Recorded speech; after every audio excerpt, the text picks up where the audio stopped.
Passion, mesdames, messieurs, bienvenue sur Molière Canal et tout de suite le principal titre.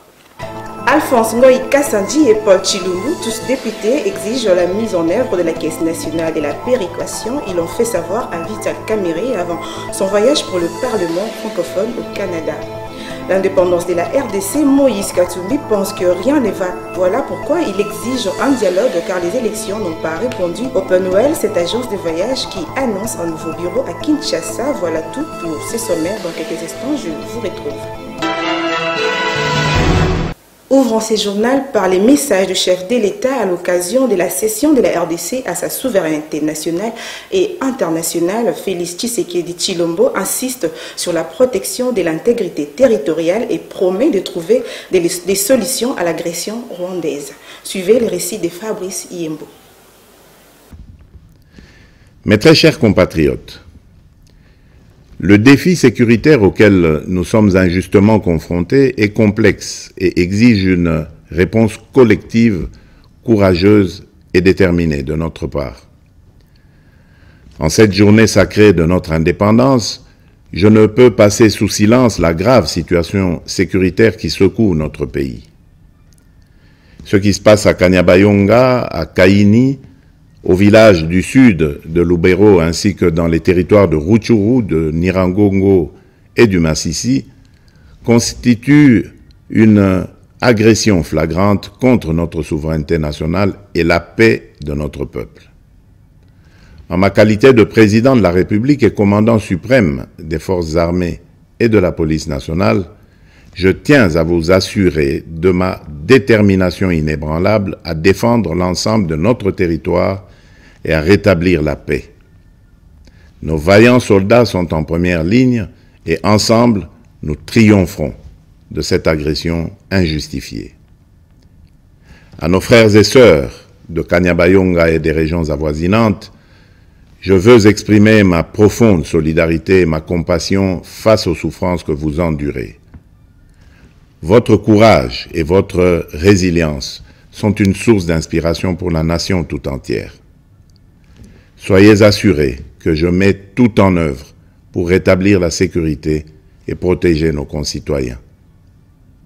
Je viens de tenir un Conseil supérieur de la défense élargi et des instructions claires et fermes ont été données pour la sauvegarde de l'intégrité territoriale de notre pays.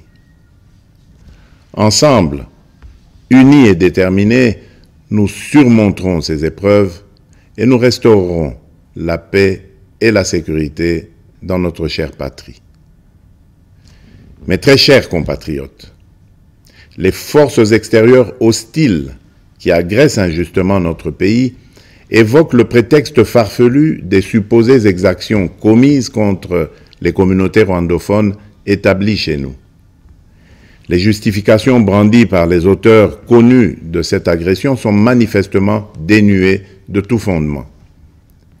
Je tiens à rappeler fermement que la République démocratique du Congo, fidèle à son hospitalité légendaire, respectueuse des principes humanitaires et de ses obligations internationales, a toujours, depuis son accession à l'indépendance, accueilli par vagues de réfugiés venant des pays voisins.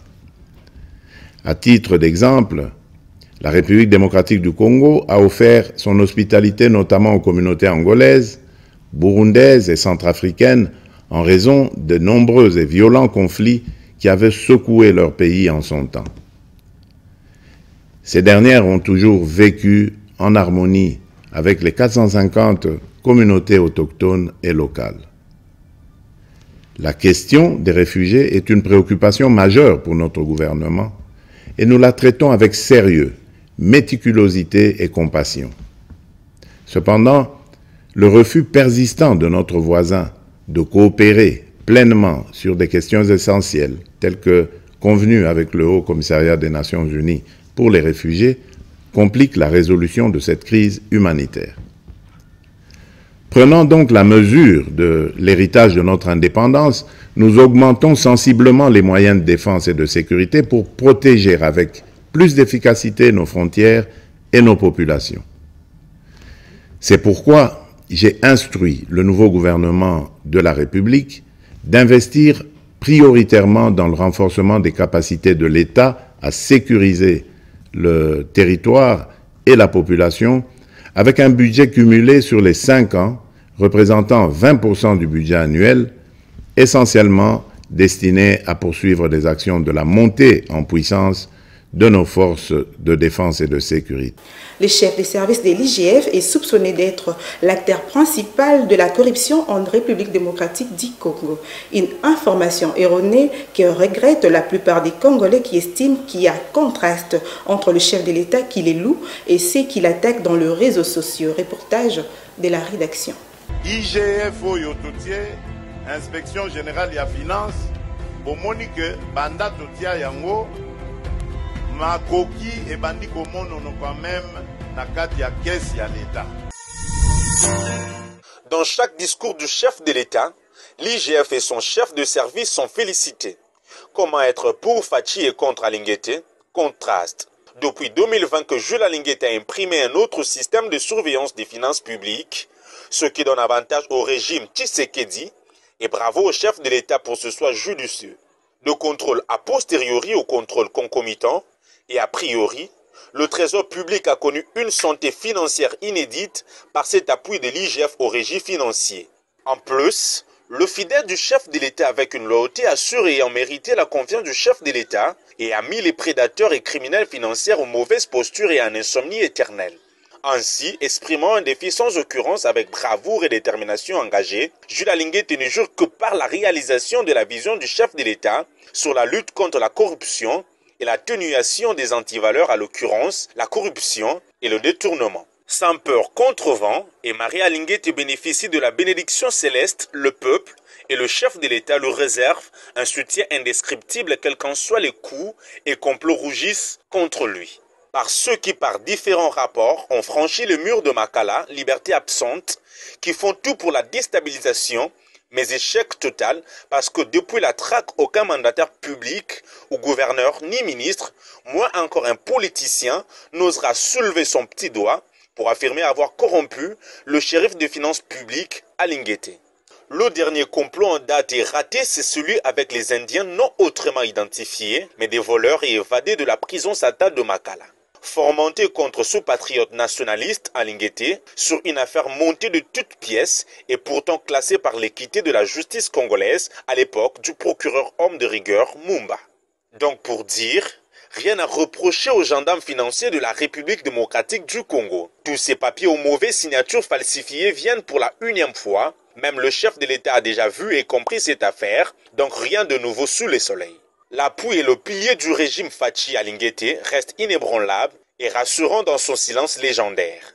Un prototype d'homme rare en voie de disparition, bravo Alinguete, en tout cas, il fait mal à ceux qui veulent continuer la prédation, le détournement leur apanage chronique. En outre, pour matérialiser la volonté du président à mettre les inspecteurs dans de très bonnes conditions de travail, voilà Alinguete, un bon gestionnaire, implante et construit un gigantesque immeuble de 8 niveaux et bien équipé en fonds propres. Comment ne pas attirer les convoitises de ces mauvais gestionnaires, ratés et criminels financiers? J'ai mis un point d'honneur à améliorer l'efficacité de l'Inspection Générale des Finances, IGF en sigle, dont l'action était jusqu'à mon arrivée peu perceptible. Placée sous mon autorité directe, l'Inspection Générale des Finances contribue efficacement. Avant son voyage pour le Canada, Vital Kamerhe a pris langue avec les députés nationaux Alphonse Ngoyi Kassanji et Paul Tshilumbu sur la problématique de la Caisse nationale et de la péréquation en République démocratique du Congo. Je vous laisse suivre ce reportage de nos confrères de l'Assemblée nationale. Le débat soulevé en plénière par les députés nationaux Ngoyi Kassanji et Paul Tshilumbu sur les difficultés de fonctionnement que connaît la Caisse nationale de péréquation n'ont pas laissé les bureaux de l'Assemblée nationale indifférents. Le vendredi 28 juin 2024, le président de l'Assemblée nationale, le professeur Vital Kamerhe, a convié à son cabinet de travail une délégation de cette structure de l'État conduite par le président du conseil d'administration, Isa Tonzege, et le directeur général Koko Jacques Moulongo Nzemba. Il était question d'aller au-delà de la motion des honorables Tshilumbu et Kassanji pour écouter en détail de la bouche de ses dirigeants les réels problèmes que connaît la CNP.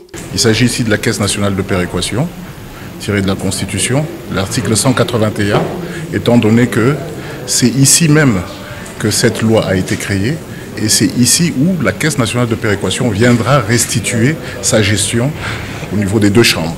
Donc il était important que nous puissions rencontrer le président de l'Assemblée, demander son soutien. Comme vous le savez, la Caisse n'a pas fonctionné la législature passée. Le président Vital Kamerhe a pris l'engagement d'impliquer l'Assemblée nationale dans la recherche du rétablissement des droits de la CNP, conformément à ce qu'exige la loi fondamentale, car cette structure est très importante pour le développement de nos provinces et des entités territoriales décentralisées, afin d'assurer le bien-être de la population congolaise. La Caisse nationale de péréquation a pour mission de financer des projets et programmes d'investissement public en vue d'assurer la solidarité nationale et corriger les déséquilibres de développement entre les provinces et les autres entités territoriales décentralisées. Elle dispose d'un budget alimenté par les trésors publics à concurrence de 10% de la totalité des recettes à caractère national revenant à l'État chaque année. Restons toujours au perchoir, le président de l'Assemblée nationale, Vital Kamerhe, va parrainer la 7e section spéciale de l'école de haute études stratégiques de la défense nationale 2024, annonce faite par le général-major et professeur Augustin Biaï. Il a dit au président de la Chambre basse, suivez cet élément de la rédaction. La 7e session spéciale du Collège des hautes études de stratégie et de défense va finir sa formation le 31 juillet prochain. Plus de 200 lauréats venus de plusieurs institutions et structures publiques vont recevoir leur brevet au cours d'une grande cérémonie officielle qui sera présidée par le chef de l'État Félix-Antoine Tshisekedi Tshilombo. Cette promotion sera parrainée par le professeur Vital Kamerhe, président de l'Assemblée nationale. C'est le général-major et professeur Augustin Moubiaï Mamba, directeur général du CHESD, qui l'a annoncé au speaker de la Chambre basse du Parlement. C'était au cours de l'audience lui accordée le vendredi 28 juin 2024 à son cabinet de travail au Palais du Peuple. Accompagné du directeur général adjoint, le général de brigade Kabila Mukombi Sam et secrétaire général le colonel Kibwe Franck, le directeur général de cette structure de formation militaire est venu solliciter l'accord de celui qui a été désigné par le Collège des hautes études de stratégie et de défense comme parrain de cette 7e session spéciale. Vous savez qu'il est d'une tradition dans les écoles militaires que chaque année académique, on puisse avoir une haute personnalité ou une personnalité emblématique qui puisse rester comme image de référence pour cette promotion-là. Et nous sommes venus voir le président de l'Assemblée nationale dans sa qualité de parrain de la 7e session spéciale du CHESD. Alors, le parrain, c'est juste une personnalité qui peut conseiller le CHESD sur sa bonne marche, conseiller et encadrer en même temps ses filleuls dans leur devenir, dans leur placement, ainsi de suite. Voilà pourquoi nous choisissons ces personnalités. Et ici, nous avons un nouveau président de l'Assemblée nationale qui est une figure très importante, très connue, professeur d'université. Voilà pourquoi nous avons pensé qu'elle pouvait nous aider, nous être très utile. Comme nous avons choisi également Madame la Première ministre, ces figures-là ont une grande signification dans nos écoles militaires et pour le Collège des hautes études de stratégie et de défense en général. Le président de la Chambre basse du Parlement, le professeur Vital Kamerhe, a donné son accord et a remercié le Collège des hautes études de stratégie et de défense pour l'honneur lui accordé en les choisissant comme parrain de la 7e session spéciale. Il faut rappeler que plusieurs autres éminentes personnalités politiques ont parrainé les sessions précédentes, notamment le président Félix-Antoine Tshisekedi Tshilombo, le président Denis Sassou Nguesso de la République du Congo et le président Évariste Ndayishimiye du Burundi, pour ne citer que ceux. 64 ans après l'indépendance de la RDC, Moïse Katumbi, président d'Ensemble pour la République, pense que rien ne va depuis plus de 2 régimes Kabila Tshisekedi. Voilà pourquoi il déplore les élections chaotiques de 2023, selon lesquelles a été chaotique, et invite le peuple congolais à se prendre en charge. Suivez ces propos recueillis pour vous à la rédaction. Que les arbres ont droit à la vie et notre peuple n'a plus le droit à la vie dans notre pays. Il n'y a rien qui marche, c'est la souffrance totale. Qu'est-ce que nous devons faire pour changer tout ça? Le Congolais est devenu mendiant dans son propre pays. Le Congolais n'a plus de route, n'a plus d'électricité, de l'eau potable. J'étais en train de voir les oiseaux en train de grignoter. Mes frères et sœurs dorment dehors. Mes frères et sœurs sont en train d'être tués tous les jours à l'est du pays. Et j'étais en train de réfléchir. J'ai dit, trop de promesses, trop de discours inutiles, mais on oublie son peuple. Et nous devons tout faire. Comme le pape Jean-Paul II l'avait dit, n'ayez pas peur. Nous allons nous mettre ensemble pour que cette situation change. Nous sommes un pays riche, mais la population est très pauvre. Si je pense à la joie de nos pères d'indépendance, quand on a eu l'indépendance en 1960, c'était des hommes valeureux.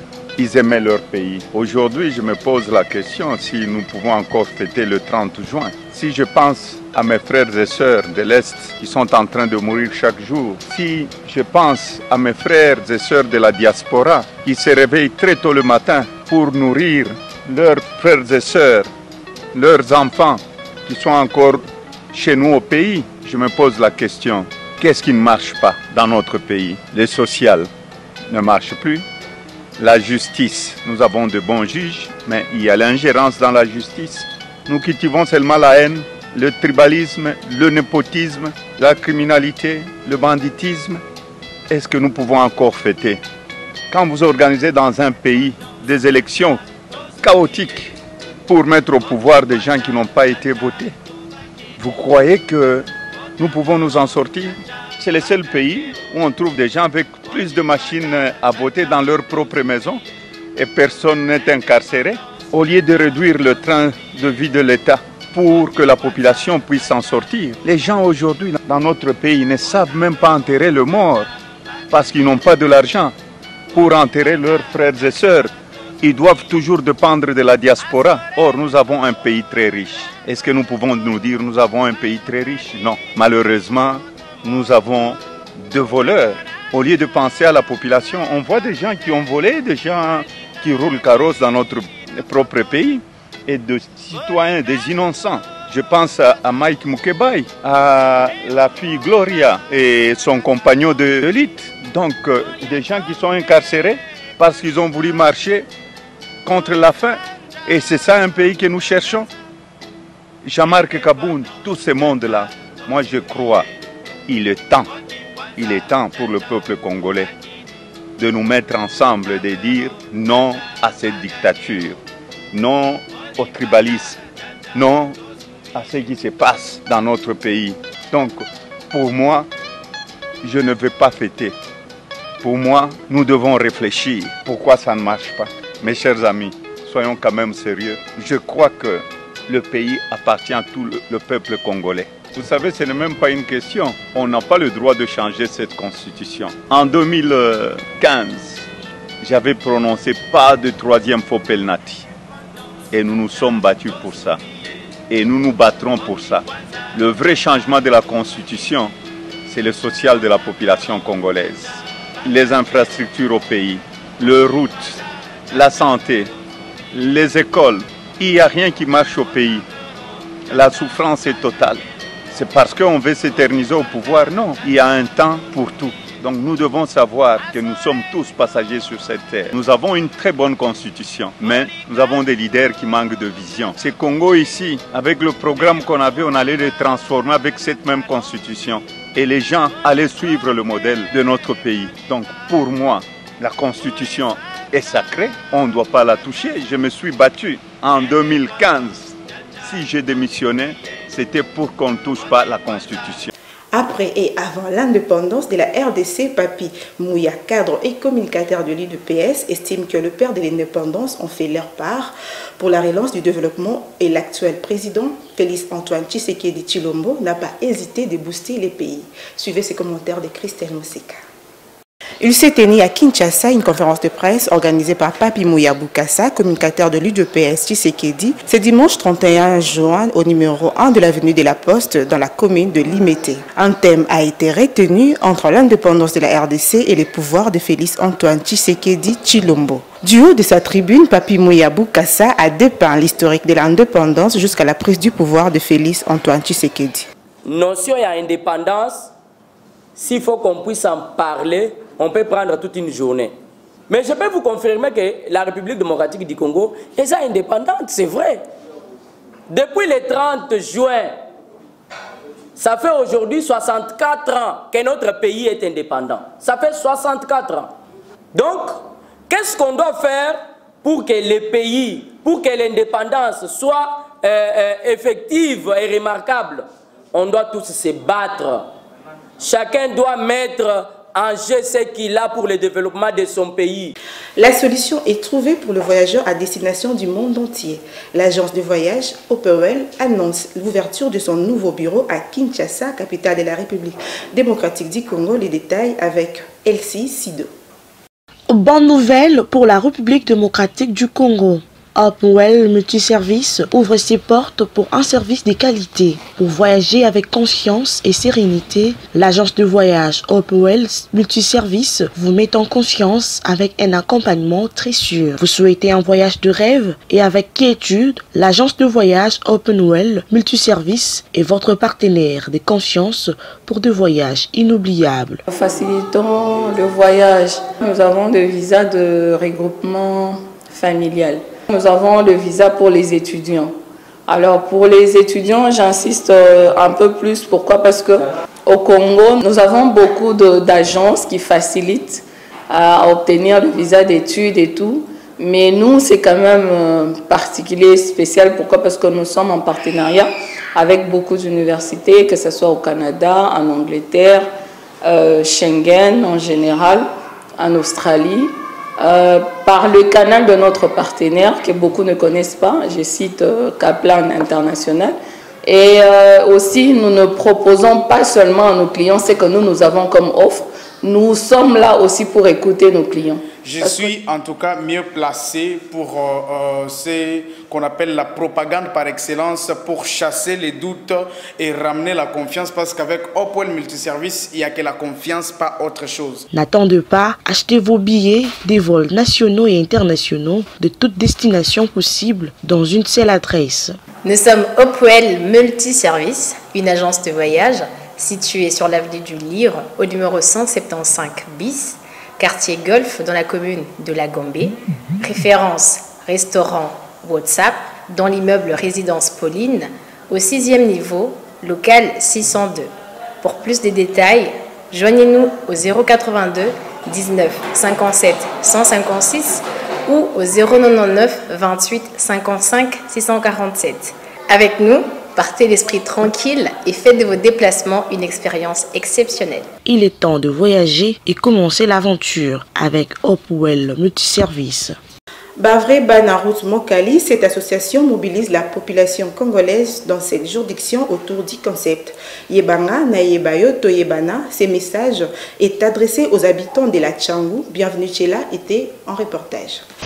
Réunis dans une association sans but lucratif dénommée Bavre Banarout Mokali, les notables, pasteurs, honorables, jeunes et vieux, habitants du quartier Mokali dans la commune de Kimbanseke, se sont retrouvés autour du thème Yebanga na Yebayo Toyebana, qui veut dire connaissons-nous les vrais habitants de la route Mokali pour booster le développement de la commune de Kimbanseke, qui est dans un état de délabrement très avancé. Je suis d'abord natif de Mokali et aujourd'hui il était question que toutes les intelligences de Mokali puissent se réunir et puis réfléchir pour le développement de notre Mokali. Et moi je suis dans la joie parce que Mokali m'avait mandaté pour être député national. Et je crois que le rôle d'un député, ce n'est pas de travailler socialement pour les gens, de donner de l'argent, mais le rôle d'un député, c'est de faire pression au gouvernement pour que le gouvernement puisse agir socialement au niveau de la population. Et je crois qu'aujourd'hui, c'était une journée de réflexion. C'est que nous avions demandé aux dirigeants de Bafreba Mokali de nous faire un plan de projets de développement, ce que je viens d'appeler des plans stratégiques de développement de Mokali. S'il y a des projets pareils, je pense que nous allons atteindre l'objectif. C'est un message d'éveil pour tout habitant du coin, révèle le pasteur Blaise Makinu. La semaine, la Bafreba Mokali nous a réunis par rapport aux grands soucis qu'ils avaient de voir notre route sur notre lycée Mokali se développer. Franchement, on connaît un grand retard par rapport à certains points et nous nous sommes réunis pour essayer un peu de voir qu'est-ce que nous pouvons faire pour faire développer Mokali. Nous manquons tout. Nous n'avons pas de marché, nous n'avons pas de supermarché, nous n'avons pas de bonnes routes. Mokali qui était la meilleure, elle est en état de délabrement très avancé. Nous sommes en train de concevoir comment communier ensemble pour essayer d'appeler à l'œuvre les autorités de la République pour qu'ils fassent quelque chose pour faire le policier. Ce journal est complètement terminé, mesdames et messieurs. Merci de l'avoir suivi et restez toujours branchés dans notre chaîne Molière Canal et à la prochaine.